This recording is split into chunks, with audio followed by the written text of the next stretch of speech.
বাংলাদেশের জেলে এত জায়গা নাই। ঢাকা বিশ্ববিদ্যালয় থেকে যে পরিমাণ ছেলেমেয়েরা মিছিলে গেছে, ভয় পাওয়ার কোনো কারণ নাই। কোনো আদালত অবমাননার মামলা হবে না।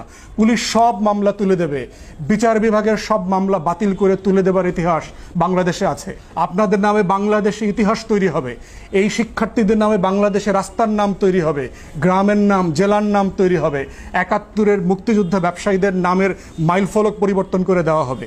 এই যুদ্ধে যারা নেতৃত্ব দেবে, এই যুদ্ধে যারা বিজয় ছিনিয়ে নিয়ে আসবে, তাদের নামে আগামী বাংলাদেশ নতুন করে নামকরণ করা হবে। গত ১৬-১৭ বছরে এই মুক্তিযোদ্ধা ব্যবসায়ীরা কোটার নামে কি পরিমাণ ছেলে মেয়েকে সরকারি চাকরিতে দিয়েছে, সরকারি বিশ্ববিদ্যালয়ে ঢুকিয়েছে, এটার তালিকা প্রকাশ করতে হবে। প্রত্যেককে রিভাইজ করতে হবে তারা তাদের কাজের জন্য যোগ্য ছিল কিনা। বাংলাদেশে একটা নতুন সূর্যের অভ্যুদয় এখন সময়ের ব্যাপার মাত্র। এই বাংলাদেশটা পরিবর্তন হয়ে যাবে। এই বাংলাদেশটা আওয়ামী লীগের মতো থাকবে না। আওয়ামী লীগের ব্যবসার বাণিজ্যের বাংলাদেশ এইভাবে থাকতে পারবে না। সিম্পলি এই রাষ্ট্র এইভাবে চলতে পারে না। এই রাষ্ট্র বদলে যাবে এবং এই বদলে দেওয়ার ইতিহাস ঢাকা বিশ্ববিদ্যালয় থেকে শুরু করে বাংলাদেশের ছাত্র সমাজের অসংখ্য উদাহরণ আছে এবং বিভিন্ন সালে সালে এই ঘটনাগুলো ঘটেছে। তাই বলবো যে ফুটবলের মাঠ রেখে, ক্রিকেট খেলা দেখা বন্ধ করে, ফেসবুকিং বন্ধ করে, টিএসসিতে গাঁজা খাওয়া বন্ধ করে আপনারা আন্দোলনের মাঠে আসেন। না হলে এই লড়াই আবার ৬ মাস পরে করতে হবে, আবার ২ বছর পরে করতে হবে। শুধু কোটা সংস্কার করলে হবে না, রাষ্ট্রটাকে সংস্কার করতে হবে, রাষ্ট্রটাকে বদলে দিতে হবে। শুধু কোটার সংখ্যা কমে গেলে সমাধান হবে না।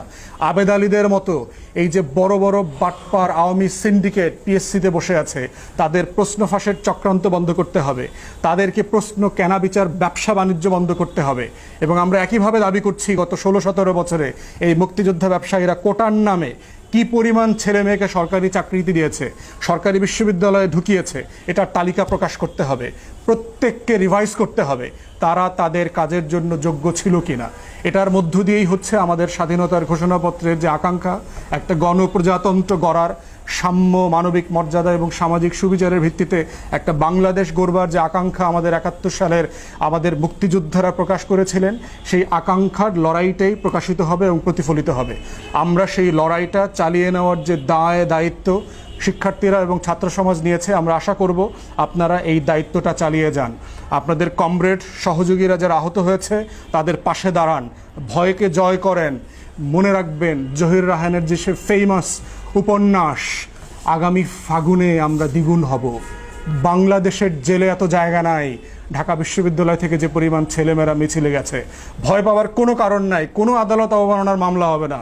পুলিশ সব মামলা তুলে দেবে। বিচার বিভাগের সব মামলা বাতিল করে তুলে দেবার ইতিহাস বাংলাদেশে আছে। ভয় পাওয়ার কোনো কারণ নাই। কেউ গ্রেফতার হবে না। গ্রেফতার হইলেও কাউকে রাখা হবে না।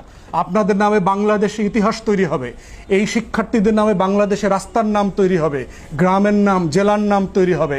৭১-এর মুক্তিযোদ্ধা ব্যবসায়ীদের নামের মাইলফলক পরিবর্তন করে দেওয়া হবে। এই যুদ্ধে যারা নেতৃত্ব দেবে, এই যুদ্ধে যারা বিজয় ছিনিয়ে নিয়ে আসবে, তাদের নামে আগামী বাংলাদেশ নতুন করে নামকরণ করা হবে। অতএব সেই শিক্ষার্থীদেরকে বলছি, আপনাদের লড়াইটা চালিয়ে যান। এই লড়াইয়ের মধ্য দিয়ে বাংলাদেশ একটা নতুন স্টেজে প্রবেশ করছে এবং এই লড়াইটা যে কোনো মূল্যে, রক্ত জীবনের বিনিময়ে হলেও আপনাদেরকে চালিয়ে যেতে হবে।